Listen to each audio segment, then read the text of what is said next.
국민의힘 같은 경우에는 플랜 1, 플랜 2가 있는 것 같습니다. 플랜 1은 어쨌든 윤석열 대통령의 복귀입니다. 네. 그래서 지금 그 윤석열 정부가 다시 어떻게 보면 해서 나머지 있는 기간 동안 자유우파적 가치를 하면서 예. 대한민국을 정상화시키는 것이 가장 큰 목표다라고 생각을 하고요. 예. 다만 백보양보해서 헌법재판소에서 탄핵이 인용된다 하더라도 그때 했을 때는 또 나름대로의 어떤 그런 새로운 전략을 짜가기 위한 네. 지금 고육지책이다라고 보이는데요. 예. 그 반면에 어떻습니까? 민주당은 그냥 대안이 없습니다. 그냥 지나가는 그냥 그 탈선한 열차처럼 우리 국민의힘 같은 경우에는 어떻게 보면은 지도부는 나가지 않고 개인적인 어떤 국회의원의 헌법기관으로서의 영향이 미치는 반면에 네. 이재명 대표는 어떻습니까? 거의 180석으로서 헌법 개정 외에는 모든 것을 다 할 수 있는 원내 정당이 마치 원내 정당인 양 직접적으로 지금 거리에 나가서 예.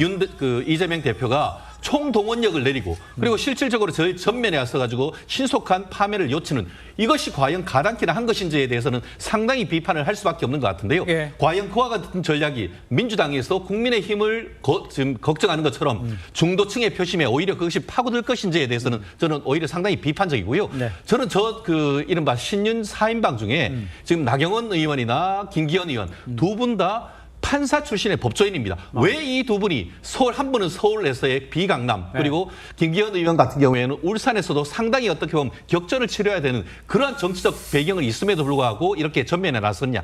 그만큼 적법 절차 보장, 피의자 인권 보장 이런 부분이 워낙 굉장히 중요한데도 불구하고 민주당이 그것을 모두 무시하는 이런 상황 속에서 개인의 어떤 정치적 미래보다는 대한민국의 법치주의 민주주의, 자유민주적 기본질서 이 부분에 대한 메시지를 던지기 위해서 본인이 뛰어든 것이기 때문에 이것은 단순하게 윤 대통령에 대한 충성 이 부분과는 차원을 달리하는 것.